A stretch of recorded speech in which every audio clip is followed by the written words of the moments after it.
तो लीजिए प्यारे विद्यार्थियों, वार्षिक बोर्ड परीक्षा 2025 के लिए कक्षा 10 का हिंदी विषय का वो पेपर लेकर आ चुका हूं जो कि प्यारे विद्यार्थियों आपका 27 फरवरी को होने वाला है। जी हां प्यारे विद्यार्थियों, अगर आप भी चाहते हो कि 27 फरवरी वाले पेपर में आप लोग टॉप करो तो आप सब लोग प्यारे विद्यार्थियों मेरे द्वारा बताए गए इस पेपर को पूरा का पूरा देख कर जाइएगा।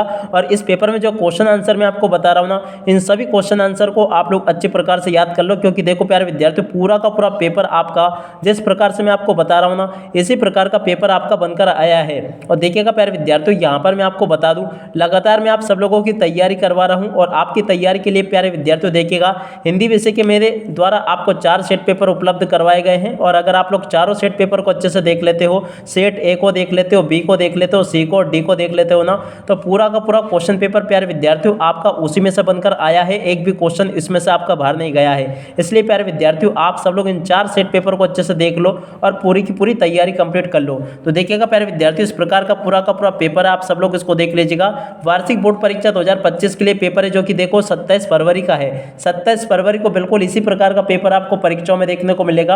अब चलो जल्दी से हम आगे बढ़ते हैं, समझते हैं आपके पूरे पेपर को। तो देखिएगा पेपर आपका परीक्षाओं में इस प्रकार का आएगा।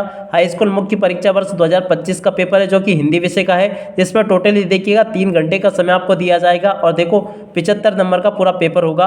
और सेट ए आज हम यहाँ पर देखेंगे, बहुत ही जल्दी आप सबके लिए सेट बी भी आ जाएगा, सी भी आ जाएगा और डी भी आ जाएगा। तो देख लीजिएगा इस प्रकार का पूरा पेपर आपको परीक्षाओं में देखने को मिलेगा। अब चलो जल्दी से हम आगे बढ़ते हैं और इस पेपर के फुल सॉल्यूशन को समझते हैं। एक भी क्वेश्चन प्यारे विद्यार्थियों यहाँ से आपका नहीं छूटेगा अगर आपने मेरे द्वारा बताए गए तरीके से तैयारी कर ली तो देखो आपका पेपर परीक्षाओं में ये इस प्रकार का आपको देखने को मिलेगा। अब आपसे यहाँ से प्यारे विद्यार्थियों सभी क्वेश्चन को अच्छे से देख लो और इनको अच्छे से याद भी कर लो। अब देखो यहाँ पर आपको क्वेश्चन दिया गया है। पहला क्वेश्चन, सूरसागर के रचनाकार, तो देखो सूरदास। और प्रवंचना शब्द का शाब्दिक अर्थ होता तो इसका अर्थ होता धोखा।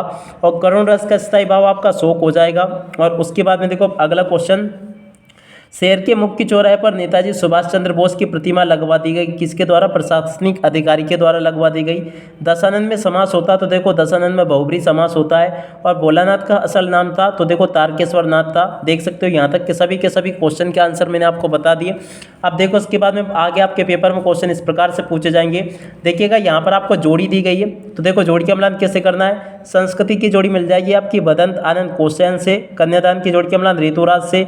और मैं क्यों लिखता हूँ इसकी जोड़ी का मिलान अज्ञे से। और अधिक बोलने वाला वाचाल। और उसके बाद में देखो प्रत्येक चरण में 16 मात्राएं तो देखो चौपाई छंद। और नाच न जाने आंगन टेढ़ा, इसमें लोकोक्ति।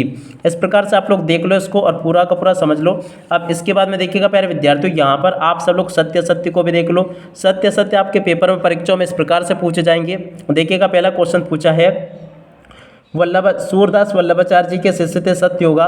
मुहूर्त मधुर मनोहर देखी पंक्ति में यमक अलंकार होगा, ये भी सत्य होगा। भगवान शाक्य मुनि अपना धर्मोपदेश प्राकृत भाषा में देते थे, ये भी सत्य होगा। न्याय के अनुसार आचरण करना न्यायशीलता, ये भी सत्य होगा। मृदंग एक तरह का वाद्य यंत्र है, ये भी सत्य होगा।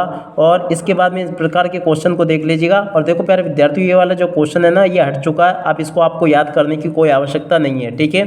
और अब आगे के क्वेश्चन को देखते हैं। तो देखो अब अगला क्वेश्चन, दो के ना चांद खिला रात आने पर, तो देखो शरद रात आने पर।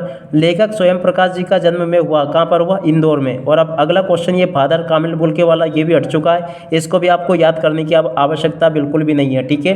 अब अगला क्वेश्चन, लेखिका मन्नू भंडारी का जन्म गाँव में हुआ, तो देखो भानपुरा गाँव में हुआ। 16 छतों वाला घर रचना की है, तो देखो कमलेश्वर की है। समास प्रकार के होते हैं तो देखो 6 प्रकार के होते हैं। और 16 छंद में चरण होते हैं तो देखो 4 चरण होते हैं। तो यहाँ से इन सभी क्वेश्चन के आंसर को प्यारे विद्यार्थियों आप लोग अच्छे प्रकार से याद कर लीजिएगा। अब देखो यहाँ तक के सभी क्वेश्चन के आंसर मैंने आपको बता दिए। अब चलो इसके बाद में हम आगे बढ़ते हैं, आगे के क्वेश्चन और उन क्वेश्चन के आंसर को देखते हैं। तो देखिएगा प्यारे विद्यार्थियों, आगे आपका पेपर परीक्षा में इस प्रकार का पूछा जाएगा। पहला क्वेश्चन लिखा है, भगवान शंकर का धनुष किसने तोड़ा था? तो देखो राम ने तोड़ा था। और अब अगला क्वेश्चन, कवि के अनुसार किस ऋतु की आभा अट नहीं रही है? तो देखो यहाँ से आपको लिख देना वसंत ऋतु की। और अब अगला क्वेश्चन, उपमा अलंकार के कितने अंग होते हैं? तो देखो 4 अंग होते हैं। और अब अगला क्वेश्चन, खूब लड़ी मर्दानी वे तो झांसी वाली रानी थी में कौन सा रस है, तो देखो इसमें वीर रस होगा।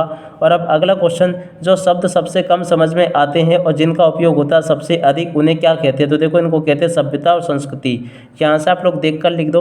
और अब अगला क्वेश्चन, जापान की हिरोशिमा में कौन सा बम गिराया गया, तो देखो परमाणु बम गिराया गया।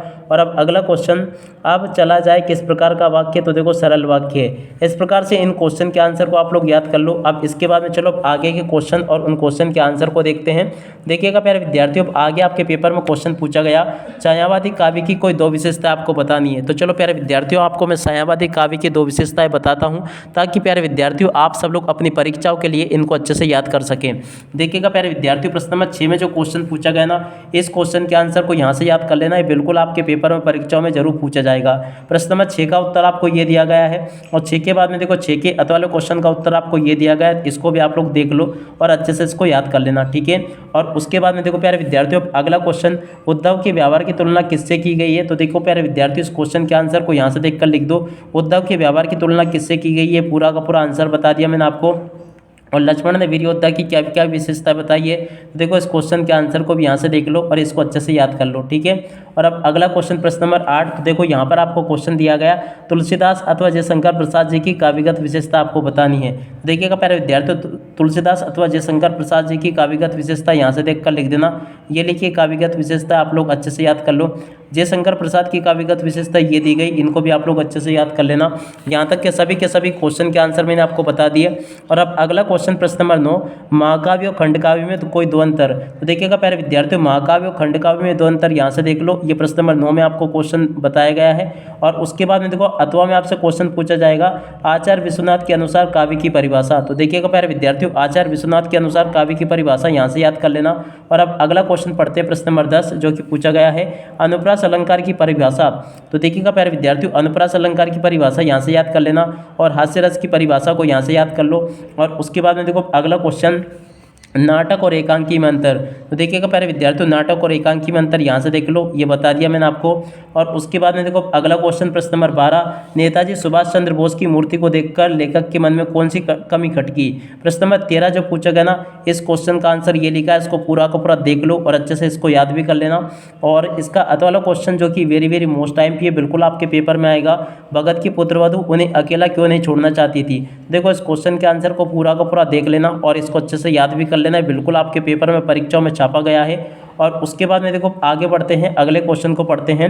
देखिएगा प्यारे विद्यार्थियों, यहाँ पर आपको क्वेश्चन दिया गया है, राम वृक्ष बेनीपुरी अथवा महावीर प्रसाद द्विवेदी जी का साहित्यिक परिचय आपको निम्न बिंदुओं के आधार पर देना है, दो रचनाएं और भाषा शैली। तो देखिएगा प्यारे विद्यार्थियों, यहाँ से आप लोग देख ले, दो रचनाएं ये लिखी है, भाषा ये लिखी है और शैली आपको ये बताई गई है, ठीक है। इस प्रकार से आप लोग देख लीजिएगा। और उसके बाद में देखो आगे बढ़ते हैं, यहाँ तक के सभी क्वेश्चन आपके हो चुके हैं। भोलानाथ अपने साथियों को देखकर सिसकना क्यों भूल गया। प्रश्न नंबर 14, तो देखिएगा प्यारे विद्यार्थियों, प्रश्न नंबर 14 के उत्तर को यहाँ से देख लो और पूरा का पूरा इसको अच्छे से याद भी कर लेना। यहाँ पर मैंने आपको प्रश्न नंबर 14 का पूरा उत्तर बता दिया अच्छी प्रकार से।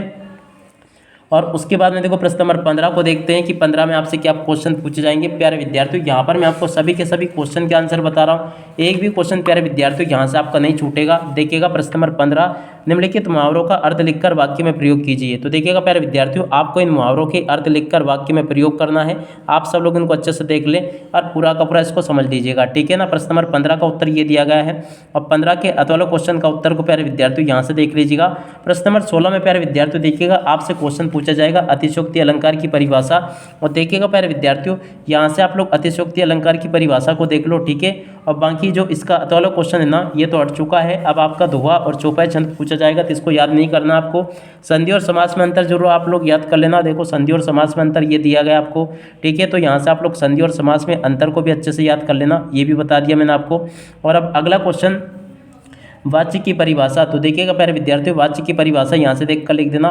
और उसके बाद में चलो आगे बढ़ते हैं, 18वें क्वेश्चन को देखते हैं। तो देखो प्यारे विद्यार्थियों, जो अपठित गद्यांश है भी, ये भी आपका हर बार चेंज होके आता है, तो इसको आपको क्या करना है, इसको भी याद नहीं करना है आपको। जब पेपर में आएगा ना, उसी समय आप लोग हल कर देना। और पद्यांश में से गद्यांश आपके लिए ज़्यादा सरल होता पद्यांश की अपेक्षा थी, इसलिए आप लोग गद्यांश को हल करना, पद्यांश को छोड़ देना, ठीक है ना। अब इसके बाद में देखो 19वां क्वेश्चन, इनमें से एक किसी भी विषय पर आपको संवाद लिखना था प्रश्न नंबर 19 में जो कि क्वेश्चन पूछा गया है। तो देखिएगा प्यारे विद्यार्थियों 19 में जो क्वेश्चन पूछा ना उसका उत्तर ये लिखा है, आप लोग देख लीजिएगा। यहाँ पर मैंने आपको पूरा का पूरा एक कोविड-19 पर बता दिया, इस प्रकार से ये आप लोग देख ले और अच्छे से इसको याद भी कर लेना। यहाँ तक का पूरा मैं आपको बता चुका हूँ ये। और उसके बाद में देखो प्रश्न नंबर 20 को पढ़ते हैं। प्रश्न नंबर 20 में आपको पद्यांश दिया गया है, ये संदर्भ प्रसंग सहित व्याख्या करनी है आपको इस पद्यांश की। तो देखो प्रश्न नंबर 20 जो लिखा है ना, इस क्वेश्चन के आंसर को यहाँ से देख लीजिएगा। प्रश्न नंबर 20 का पूरा उत्तर ये होगा, आप सब लोग देख सकते हो। इस प्रकार से आपको पूरा कंप्लीट करना होगा। संदर्भ ये लिखा है, प्रसंग इसका ये आ जाएगा और भावार्थ आपको इस प्रकार से पूरा कंप्लीट लिख देना है, ठीक है। और उसके बाद में देखो आप 21वां क्वेश्चन पढ़ते हैं। 21वें क्वेश्चन में आपको क्या क्वेश्चन दिया गया है देख सकते हो। यहाँ पर क्वेश्चन लिखा है, गद्यांश की सप्रसंग व्याख्या कीजिए, नाटकों में स्त्री का प्रकृतिक बोलना। तो देखो इसका उत्तर आप सब लोग यहाँ से देख लीजिएगा। 21वें क्वेश्चन का ये वाला क्वेश्चन देखो, संस्कृति के नाम से जिस कूड़े करकट को, ठीक है ना।